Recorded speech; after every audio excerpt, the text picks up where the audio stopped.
الکه د والدینو نصیحت اوره دا به ستا په مخکې زندګۍ کې پکار راځي.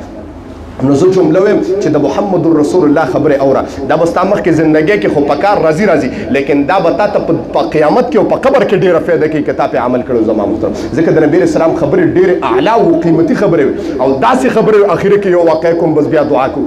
داسې تاثر والا خبرې وي داسې تاثرات والا خبرې وي زما محترمو چې هغه خبرې به درندګانو پرندګانو چرندګارو نباتاتو د ګویا چې په مخ ته ځمکه څه شی د محمد رسول الله اواز به اورېده تاثر به کو.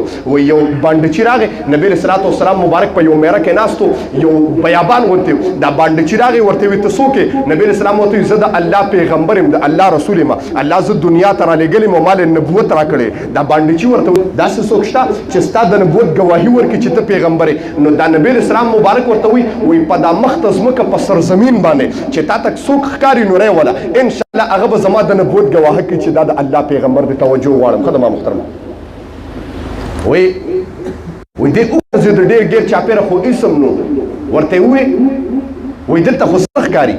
وایي هېڅ نه ښکاري. وایي هېڅ نه. وایي سوچ وکړه څه خو به ښکاري؟ وایي د الله رسول صرف یو د کیکر ونه ده چې ښکاري نور هېڅ نه ښکاري. نبی اسلام مبارک وایي د کیکر دې وجې ونې ته توجه شه. نبی اسلام مبارک ورته آواز وکړ ای ونې دې خوا راشه. وایي هغه ونې چې د محمد رسول الله آواز اورېده اوچه ونه و جوش پکې پیدا شو.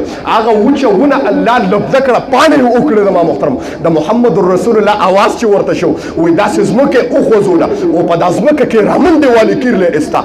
نبی صلی الله علیه وسلم مبارک ته پخپو کې پرېوته او دا کلمې وې چې اشهد ان لا اله الا الله واشهد انک محمدا عبده ورسوله.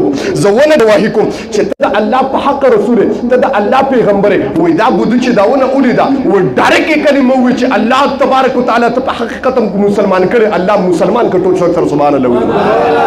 هغه بده الله مسلمان کې پدې ماوي د نبی اسلام په وینا کې داسې تاثیر دی زما محترم چې هغه زمو ستاره پر په قبر کې هغه د جنت سبب ګرځي په قبر کې زما د پر محترم هغه د رڼا سبب ګرځي چې په قبر کې برنای کوي. ځکه نبی اسلام مبارک وتا ته قبر کې الله ښکارا کوي ما تقول بحق هذا الرجل چهره به درته د محمد رسول الله ښکارا شي چهره به د محمد رسول الله ښکارا شي اعلان به وشي ما تقول بحق هذا الرجل د دې سړي باره کې څه خیال دی. نو اوس که امتی په دلته په حقیقت کې د نبی اسلام غلام وي بچ دا زمون پیغمبر دی او کنه د نبی اسلام عاشق نو او په حقیقت کې امتی د نبی اسلام نو وي بچ لا ادري دا خو زنه پیژنم. او چې انسان د پیغمبر د پہچان نه انکار وکړي په قبر کې پوښه چې د لپاره خسران عظیم دی په قبر کې الله دې موږ د دین اوساتي. واخر دعوانا الحمد لله رب العالمين وصلى الله تعالى على خير خلقه محمد واله واصحابه اجمعين برحمتك.